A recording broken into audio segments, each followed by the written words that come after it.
ఇది ప్రజా పాలన, ఇది ప్రజా ప్రభుత్వం. నేను అడుగుతున్నా భానుప్రసాదరావు గారు ఎమ్మెల్సీ గారు, ఇక్కడ పార్కు లేదు, పార్కు కావాలన్నాడు. స్టేడియం లేదు, స్టేడియం కావాలన్నాడు. ఈ ప్రాంత అభివృద్ధి కోసం నిధులు ఇవ్వాలి అని నాకు నివేదికలు ఇచ్చిండ్రు. చాలా మంది ఎమ్మెల్యేలు ఎమ్మెల్సీలు అందరూ ఇన్ని నిధులు ఇచ్చినా మళ్ళీ ఇన్ని విజ్ఞాపన పత్రాలు తెచ్చిర్రు ఇంకా కావాలి అని. కాయలు కాసే చెట్టుకే రాళ్ల దెబ్బలు ఉంటాయి. పెట్టించేవాడు ఉంటే పెడతామంటే ముందుకు వస్తారు, కొడతామంటే దూరం పోతారు.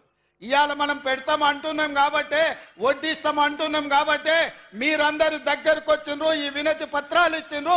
ఇవాళ మీ అందరికి మంచి చేయడానికి ఈ నివేదికలు మొత్తం మళ్ళీ సచివాలయానికి వెళ్ళిన తర్వాత ఒక్కొక్కటిగా వీటిని పరిశీలించి తప్పకుండా ఇందులో ఉన్న అంశాలను ప్రభుత్వం సానుకూలంగా నిర్ణయాలు తీసుకుంటుంది.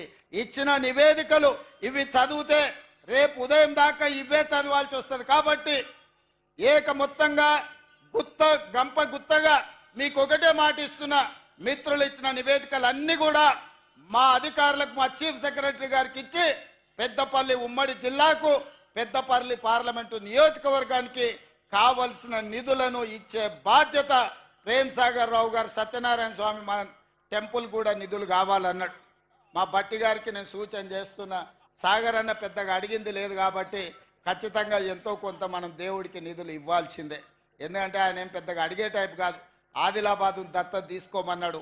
తప్పకుండా తుమ్మిడిహెట్టి దగ్గర సాగునీటి ప్రాజెక్టు కట్టించి గోదావరి జలాలను తరలించి ఆదిలాబాద్తో పాటు కరీంనగర్ జిల్లాను కూడా అభివృద్ధి పదం వైపు నడిపించే కార్యక్రమాలు ఉత్తమ్ కుమార్ రెడ్డి గారు తీసుకోబోతున్నారు. ఇవాళ మిత్రులారా, ఇవన్నీ పనులు జరుగుతున్నాయి.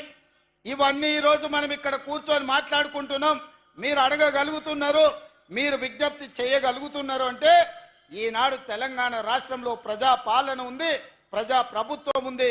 సంవత్సరం పూర్తి చేసుకున్న సందర్భంగా ఈ సంవత్సరం మీకోసం రోజుకు 18 గంటలు కష్టపడుతూ ఎక్కడ చూడకుండా చెమట తీస్తూ పని చేస్తుంటే కొంతమంది కడుపు నొప్పితో, లేకపోతే భవిష్యత్తు వాళ్ళకు లేదు, ఇక చీకటి మయమైందని తప్పుడు ప్రచారాలు చేస్తున్నారు.